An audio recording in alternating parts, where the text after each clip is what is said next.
Hello, everyone, and welcome to another episode of Kingdom Innovation Podcast. Thank you so much for tuning in. You guys know we don't do this for social media reasons, we do this to give glory to God. The show is all about getting heaven ideas here on earth so that people that don't know Him can experience Him and see His glory. We need to give Him glory. So here's the blueprints of heaven start to become a reality. So I've had many guests on the show, but today I have a dear friend who's come full circle. She's one of those that I found many years ago, and we reconnected. I saw some stuff on Facebook, and I reached out. I'm like, we need to talk. So, but before we do that, I would like to invite you to like, share, comment, subscribe. And remember, we do this so we can connect the body of Christ in what we're doing. I believe that every person has a piece. We are a body. So when we connect, if somebody needs help, maybe you need somebody that is doing something that we already show on interview on the show. So if that's the case, reach out. You can always find me in my Facebook or my email, larosinadamalvina@gmail.com, and I'll make sure that you connect. I believe that the Lord is looking for the body to help each other, whether it's financially with ideas. I have many girls, and you saw last week the interview. Some of my girls are combining their giftings to start new ideas. So it's a collaboration. The body should start collaborating, and there are many ways in which we can do that. So it's part of what God's doing, a new thing, and we need to perceive it. So I always like to say thank you to my supporters, and Inside Out has been amazing to me. The show runs because they support me. So thank you, Pastor Chris, in Idaho. I am very blessed by their help. So thank you very much. If you guys want to see previous episodes, you can go into YouTube Inside Now, and you'll find all the archives are there, and you can watch other folks that have great ideas, just like my dear friend today, Jamaica Jacobson. Welcome, Jamaica. Welcome to the show. I'm so excited to chat with you and revisit the past and look at the future. So, Me how are too. you? I'm good. I'm doing really well. Yes, Today's welcome been to the show. Welcome to the show. Thank you. Yes. So, Jamaica and I met, oh my gosh, we were trying to figure out when. It was a long time ago, let's It say that. was.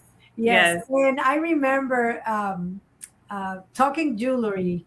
I used to make jewelry in those days. Those were the good old days. And she always had a passion for it. She's been wanting to do this business for a long time. It's one of those things that, sometimes the Lord takes his time to refine us. So she moved away from San Diego. We lost touch. And I just saw in Facebook that she was launching her website. So I'm like, Yes. oh, we need to connect. And Yes. as you guys know, the show is about how God inspired these ideas and how we can give glory to God with our creation, with the work of our hands. So a lot of the times I don't interview certain people because God's not inspired them. So it's not a show about businesses. This is a show. Jamaica and I were having this conversation before we started recording about. I don't like to say the church is going to the marketplace, because what we do is we become like the marketplace in order to penetrate the marketplace.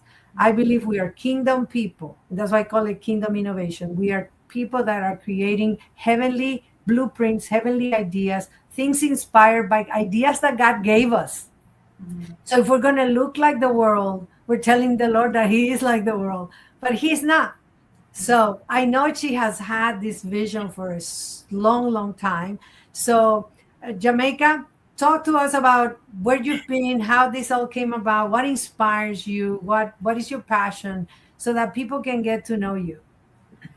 So, because I was also trying to think about, when I started making jewelry and things like that, and I think Yeah. the biggest like thing that I remembered was that when I turned 30, that was kind of my launch into actually like wanting to do it full time. So when we met, I was kind of dabbling in it. I was going to college. I was trying to figure out what I should do in life. And when I turned 30, I was kind of like, you know what? Like, I've done everything that I feel like I can do here in California. And I had a friend who lived in Florida, and he said, hey, you know, if the Lord ever tells you to move, and I was like, he's not gonna. Like, I live in Southern California, and God's not gonna tell me to go anywhere. Trust me, this is where it is. But I did. I felt led to leave and kind of venture out and to do the business full time, and that's what I did. And so I moved across the country, and I moved to Florida, and it kind of just spurred from there. And from Florida, I moved to Atlanta for a little bit, and just kind of got I've always really loved music. And when I got saved, I kind of put all of my secular hip hop music to the side, and as a lot of people do. And so from that point, I just kind of listened to Christian hip hop music, and I would attend the concerts. And then from there, I was like, you know what? Like, I could accessorize these guys. Like, I think that they would look really good stuff. My young adults call it merch. Yes, merch, exactly.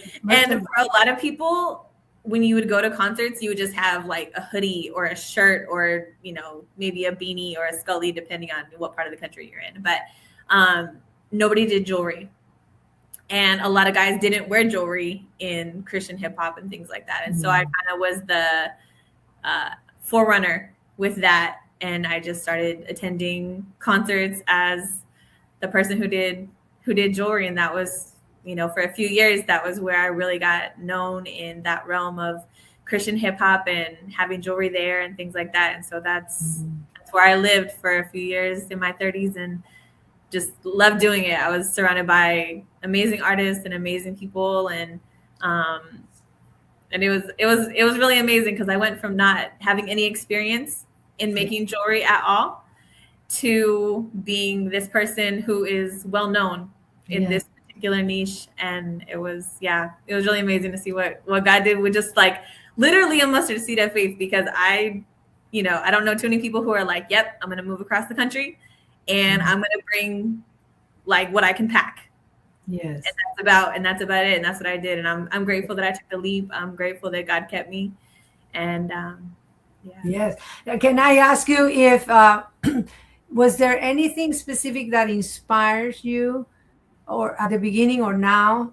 What is that thing that gives you the drive to create jewelry? Is there a scripture? Is there a vision? You know, some people get a vision. Like a lot of my paintings, they come from things God puts in my heart, you know, very heavy. And then the only way I can get it out is I gotta put it on something, because if not, it gets very overwhelming. And by the way, for those creative people listening out there, because this show is therapeutic, a lot of people carry a lot of ideas and shut themselves down because you can't do it. You're not going to make any money. That's crazy. You have a 9 to 5 and go get a normal job. Yeah, you're going to be poor and so on. So we stop the flow of the wisdom of God, which is really where the creativity comes, and we don't pursue it. It's a hobby. There's so many words that the world uses for creative people.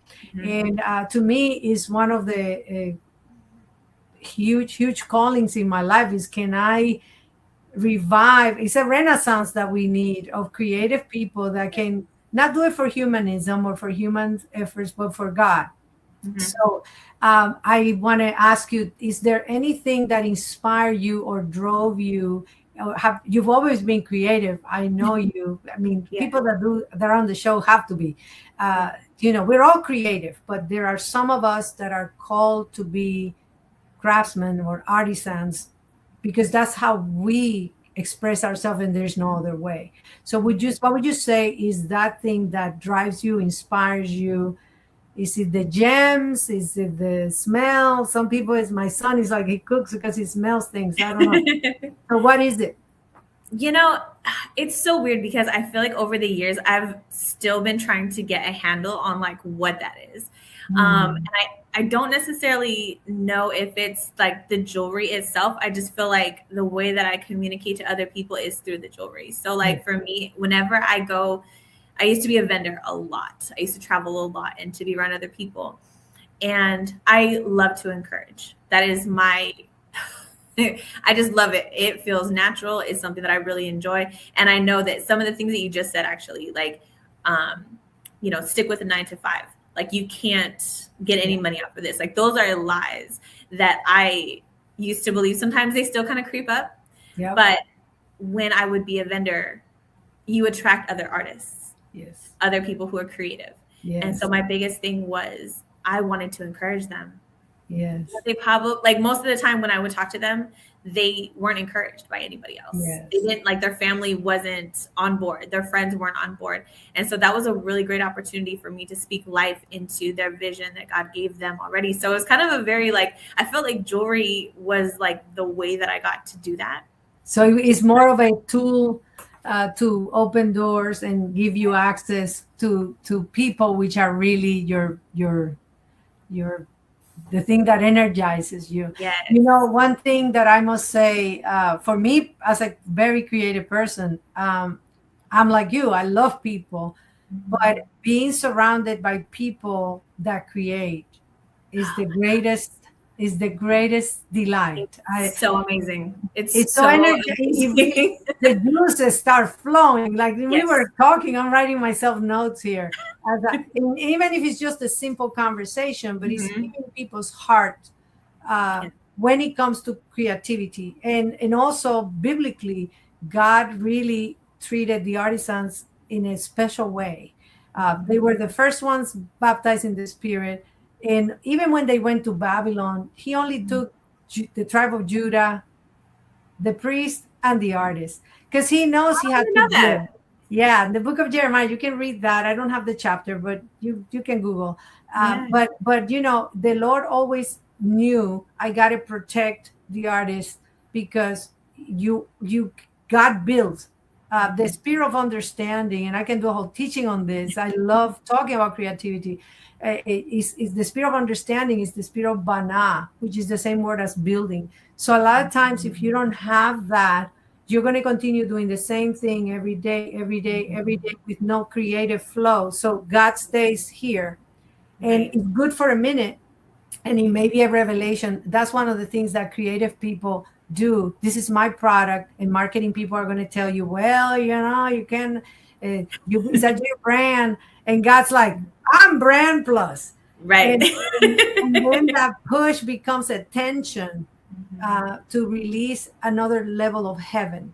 So I always say, I'm not about marketplace. I'm about the kingdom of heaven, which has levels and levels of holy, holy, holy. You know what I mean? So many parts, so many colors, so many things. Right. So it expands creativity beyond the limitation of humans. A human creation. So I love hanging out with people that I can converse about these things because it allows me to see facets that I don't have access to, but other people do. So you get a little bit of picture of heaven, you know? Right. So I have cooks, I have hairdressers, I have jewelry makers, you know, so if I surround myself with all of them, I can see a bigger magnitude of who God is. And it excites me. So, so let's go back now to Jamaica's business. So how would you define your business? I know you've moved. I know you're married. You have all these babies, and it's so amazing. You know, how do you balance the business? Describe your business, but also how do you balance normal life? Because people that are going to watch this show, the biggest challenge is, how do I have a normal life, supposedly, and create and run a business? Yeah. Well, so I think it's really interesting because I took a hiatus, like when I first so right before I got married during COVID in 2020. And so like the world kind of stopped anyways. And I was making jewelry still a little bit before that, but it was definitely slowing down. And I had lost my passion for it. And it just, I don't know, it wasn't the season for it. Yeah. And probably in like 2023, I tried to revive it, but I have kids. I have 2 little ones. Yes. And so it was hard. And so I was like, you know what, right now, this is not the season for this. Like, I want it to be. I want so bad to try to get to what I am used to doing. What is a normal day-to-day life of waking up, making jewelry, drinking coffee all day, and just that. But I had to put it down and realize, like, okay, if God wants me to do this again, I will still have the passion for it when it's time to do it again. Comes, yeah. Yeah. And so I feel like we moved to Kansas last year in 2025. And that, transition, like all the things, I was still trying to do it. And I had a couple people that had been customers for years, for at least 10 to 15 years, had been customers of mine. And I had done things for them through COVID and through things like that, but it was still like, that was it. And then I feel like, honestly, within the past, I want to say maybe 6 months. So it's been super quick, like 6 to 8 months. I have really gotten the desire and the discipline, because I think that that's really important. Sometimes as artists, it's hard to be disciplined in things, to really dedicate my jewelry back to the Lord, because I feel like this is what He gave me to do. And then also to just say, like, okay, God, like, what am I doing?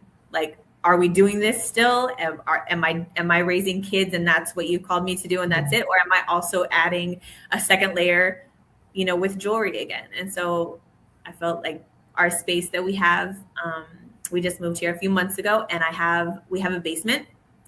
And so that basement has transformed into my office, and it has been amazing because I've never had such dedicated space to create. And I feel like that's so important. Like, even if you I've spent years just having a desk in a bedroom, and that was my designated space.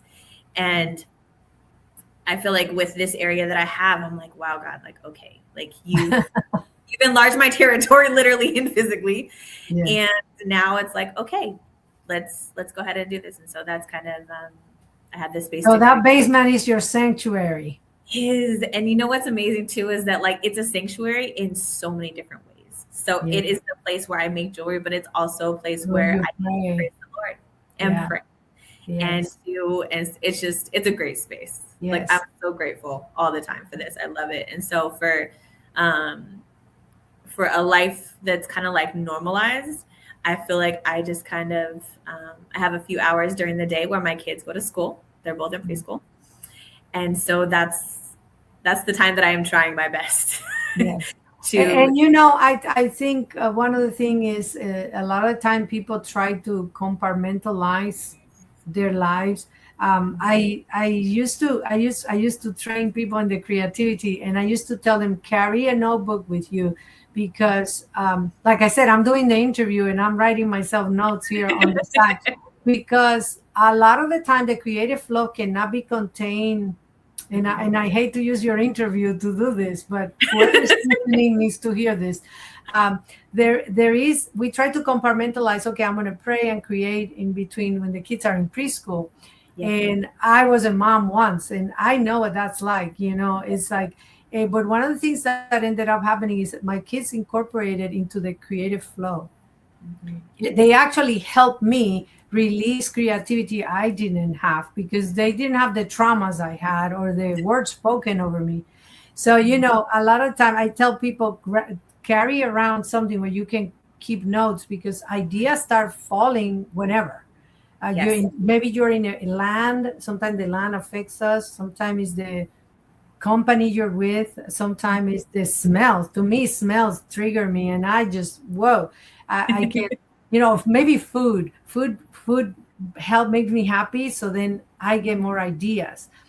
And I want to be able to capture them and honor them, because I believe the devil doesn't create, only God and us that are made in his image can create.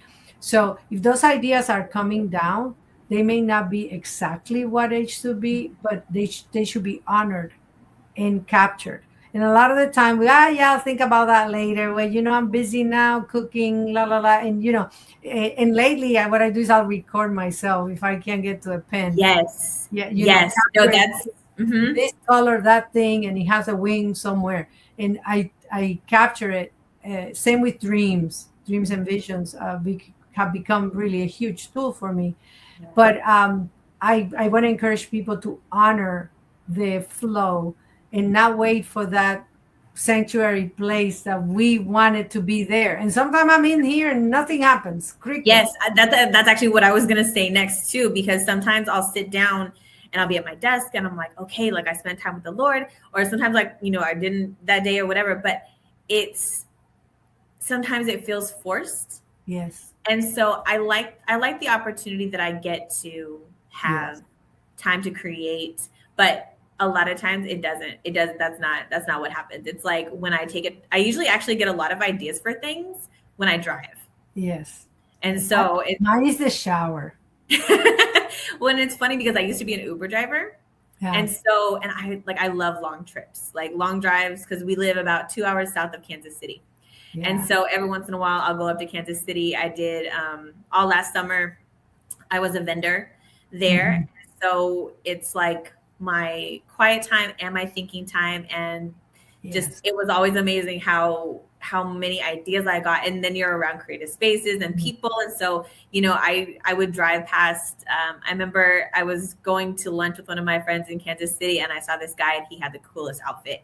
And the color scheme was amazing. And so like I jotted down in my notes, like put these colors together, to create something that if somebody like that wore, that they could have jewelry to match it. So yeah, there's creativity everywhere. And I feel like sometimes when it's forced, it doesn't always flow as much, but also I think it's important to have the discipline to be able to sit down and say like, okay, hey, absolutely. Like, there are things I need to create today. Yeah, and there is also the creative flow, so there is always a progression of how you, putting it in reality, making it a reality. That takes time as well. A lot of people want to get the idea and go do it. And that also brings me to the business side of things, where people think, I have an idea, I'm going to make jewelry and I'm going to be a millionaire. Well, it doesn't work that way, because God deals with our integrity, our motive. What's in your heart. And if we're going to create for Him, He wants those things to come from a vessel that's already consecrated and purified. You're holy because He's holy. But what I'm saying is, am I doing this for money, or am I doing this to glorify Him? Yeah. And I always say in the beginning of the show, this show is not for followers. This show is so whoever watches, even if it's only one person, that person can get the encouragement they need, or hear, oh, she's doing it, I can do it, or whatever it is. And as encouragers, I think is important. But going back to you, her business is called Jewelry by Jamaica, and I know they can find you in Facebook, Instagram as well, I think. Yes. So Jewelry by Jamaica is what I have on Facebook, and I'm going to be changing that to Jamaica Jacobson, just to like be cohesive through every platform. So let me then put, I want to make sure that I put the right, trying to play with my computer here. Here is her website for the new website that she just launched, JamaicaJacobson.com. Yes. Now, tell me a little bit about the merch in JamaicaJacobson.com, so that we can test the audience. Yes, of course. So primarily right now, I'm doing jewelry for mostly men. I do have some of the. Yeah, you know what? It's really interesting because as a woman, I think a lot of people think that and that's how I started out. I started making jewelry for women. And then one of the hardest parts in business is to like really hone in on like what you want to do. Cause I'm like, oh, I have this and this and this and this. And it's like, nope, let's try to, make it. That is my lane. It's a lane. I call it the lane. Stay in your lane. Yes. And I feel like because of my experiences with who I would sell to before, that men's jewelry is a very underserved market. Yeah. And then even more specifically is like plus size men. So both of those audiences are kind of more so like where I live. And so I do men's jewelry. And I'm a lot more into like earth tones. I'm not very flashy with the jewelry. And that's just kind of that's more my style, more, I don't know. It's like, it's simplistic. Yes. And it doesn't need a lot of flash to stand on its own. I feel like the pieces individually, you don't need to do a lot with them to make them be the standout piece that they are. So yeah, that's awesome. So guys, you heard it here first. Yep. JamaicaJacobson.com. And what does it include? Does it include bracelets? Are there necklaces? What So kind of pieces? Yeah, so right now it's bracelets. I do a lot of custom work, and so I'm always, I never turn down. That was my next question. She does custom work. So Yes. if you need something specifically designed for you, and they can contact you in JamaicaJacobson.com. There is a contact place. So if you need to ask her, do they have to describe what they want, or do they call you? How does that work? So on the contact button, it's at the top of the page, on the left side of the website, and you fill out a form. I am open to as much description as you want. I've had people who are very descriptive and have detailed almost down to, they just don't know the name of the beads, but they know everything, the pattern, sizes, they know everything like that. And then I also have other people who mostly have been with me for a long time and know my style and they trust me a lot with the design and things like that.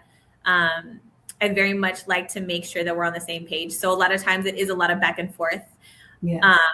With that, my preference is emails so that we can have a point of reference. Sometimes in a conversation, you don't always remember what each person says, but if you have keep a track of things. Yeah, you can go back and forth.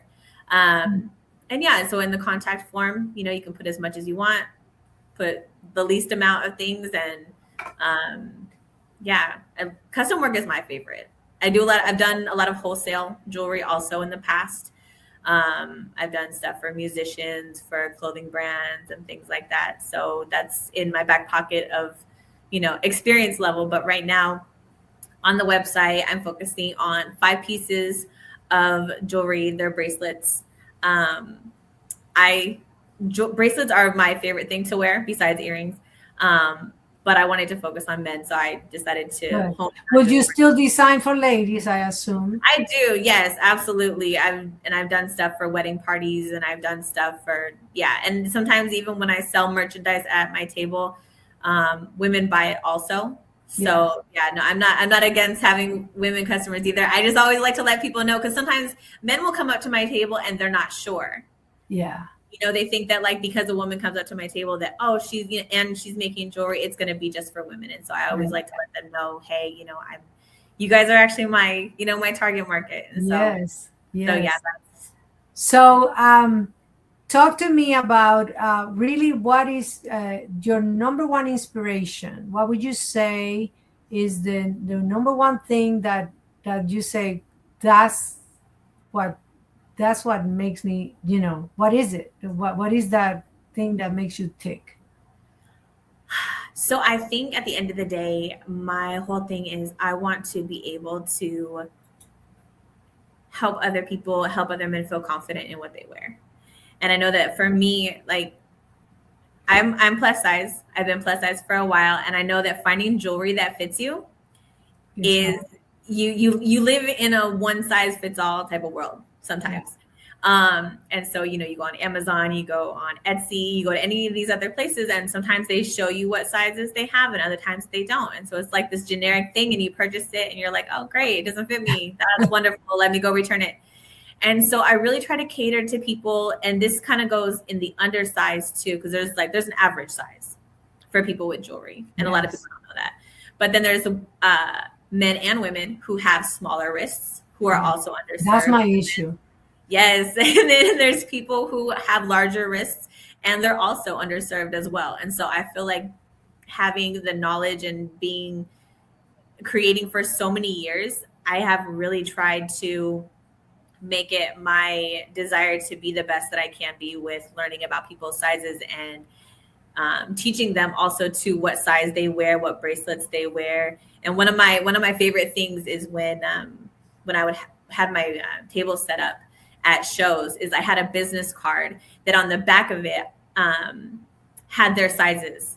And so what I would do is I would measure their wrist. So you don't have to purchase from me. I'm just giving you the knowledge because I feel like it's important for everybody to know what size they would wear. And so I would measure their wrist, let them know the bead size that they liked, their wrist size. So, and I would tell them, hey, anywhere that you go, if you get something custom from somebody else on Etsy, if you go on Amazon, if you come to me, whatever it is, you are going to have the knowledge. You're going to know the size that you wear. I love that. I love the uniqueness of the business, feeling a part of the market that's being neglected, maybe because, like I said, very rare you go to a department store. Yes. Unless it's watches, the guys don't get much, No, they don't. And even for, any place, actually, it doesn't matter. It doesn't matter if it's a Walmart or a Nordstrom. No, very, very rare. You're going to. There is, the men's size section is very small, regardless. And then there's always like black is very common. Dark gray is very common color. So it's like you have, and especially with fashion nowadays, oh my goodness, you have streetwear. And the streetwear colors, they are loud. They are just, it's like, let me be seen type thing. And jewelry and beads. And I work with gemstone beads primarily. And they're just like, they come in so many vibrant colors. And people don't know that. So I get customers, oh my gosh, my favorite customers are the ones who like the loud colors, like yellows and oranges. Like I love that because it's so rare. It's rare to see somebody have enough confidence to just be able to like have a really loud wrist. Yes. And so it's fun. It's so much fun to create something for somebody who just, sometimes people accessorize or they want to be seen with their outfits, like it's very absolutely to have, a woman in a dress or like a man have like a nice suit or whatever. So, or more recently, sometimes it's socks, for men, or it's shoes or things like that. But there's something really interesting about seeing a man with like a monochromatic outfit and the wrist is just like the focus. I've seen it and it is so awesome. And I don't think a lot of people would notice that. Yeah. But you will actually start to like notice when you go out and about, you're like, wow. Like, I love the fact that God dressed his priests, and he made it very colorful and they were men. So I think God loves color. And it can be done very classy and can be very it's a trend, and I think it's something that you've tapped into that market, and maybe it's also breaking down in that expected normal pattern that we say, well, this is what men wear. Or this is what men use, So in a way, it's also breaking a little bit of the standard that we lose our creativity trying to fit in, and we lose our expression. Let's call it that, because it's not accepted by society, and that happens. I can talk about hair. There was a time when at least in my country, you couldn't go to school with hair like this because it's not normal. Right. But it is normal. That's how God made us, Yeah. So it's giving an expression to a world that's very flat and not, too standardized. And I think things are changing. And of course, the enemy will use that to make it cheesy and use it for the wrong reasons. Right. But again, going back to, can we be the people that express kingdom, breaking down that religious pattern of everybody looks the same, because we were made different for a reason. And the way that we express ourselves is so individual too. Exactly. You know what I mean? Like for me, I do not like to wear clothing that is loud. I just don't. It's not I'm just not a fan. But for jewelry, bracelets especially, like sometimes like if I go out and about, you'll see me with like 5 to 7 bracelets on on one hand. Like, and that's just I love it. That's my expression, whereas some people will want to just do like one or two, but I don't know. I love the versatility in it. And it has become such a fun thing to create and to do, and to see people embrace the pieces is just, especially if they've never seen them before. And it's fun. I love it. Yeah. I'm so glad that God gave this to me. Do you make jewelry for children? Say it again. For children? No? So I have jewelry for children that's already made. Okay. And I have so many ideas all the time.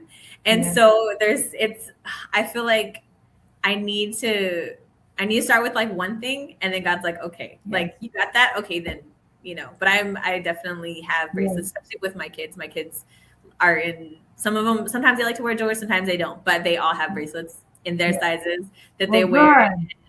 I thought of asking you that. I think that's something that maybe it can be a market that's untapped as well. Yeah.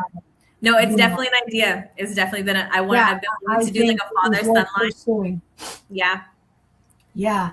So I'm going to put back your website, JamaicaJacobson.com. And like I said, you guys can contact her on her website. You can put your orders on the website. They can look at whatever it is. She does the custom work. So I think that's awesome. And I've seen her work. I remember in the old days us exchanging materials when I was making jewelry. That's many years ago. So I know this is a passion of hers. So I want to encourage you guys to contact her, get to know her market. And if any of you is interested in maybe partnering with her or funding her, or you guys know the connections, bringing the body back together to help each other. So God gets the glory. It's not for her to get rich, although she will be, but it's for the Lord to express in different levels. So maybe there are different kinds of businesses that can come together as she grows in this. So Jamaica, is there anything that you would like to share with the audience that we haven't talked about? Anything in your heart that you want to share? This is your moment. My moment. I just love connecting with people, period. I think that it is super important to, as artists, as creatives, as people who love God, to just always be in communion with each other, and to be vulnerable as well. Vulnerability has not always been my strong suit, but it's definitely something that I want to, showcase more. Be real. Right. Absolutely. And so I do that the most through social media, like on my TikTok. Everything is Jamaica Jacobson for that. And so I'm very vulnerable on TikTok, probably not so much on any other platform because people know me on other platforms.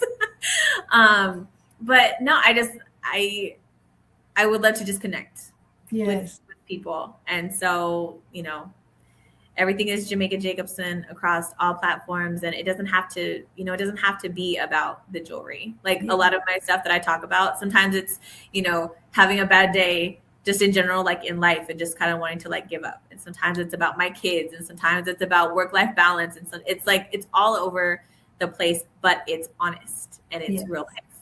Yes. And if something tugs at you that isn't the jewelry, but it still connects you, like I would love to hear from you. So. Yes. Well, thank you. You guys heard it. You can get therapy and jewelry all in one spot.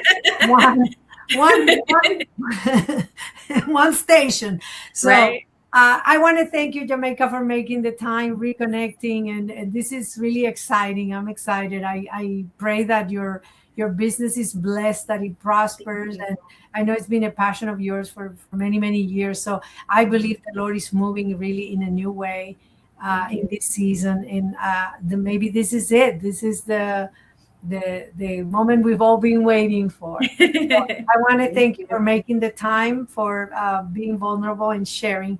And I want to invite the audience to please contact her, look at her jewelry, watch the show, share it. Maybe there's somebody else making jewelry that needs to be encouraged. So like she said, she uses her platform not just for the jewelry, but also to encourage people. So share the show, share her what she has in her heart, I think it matters. And we continue giving God glory. So thank you. And I want to thank everybody that watches and shares. Also, if you need to contact me, you guys know where to find me, lauracina.malvina@gmail.com. And we will gather again with another guest, I'm sure, very soon. And thank you, everyone, for listening. And until next time. Bye. Thank you.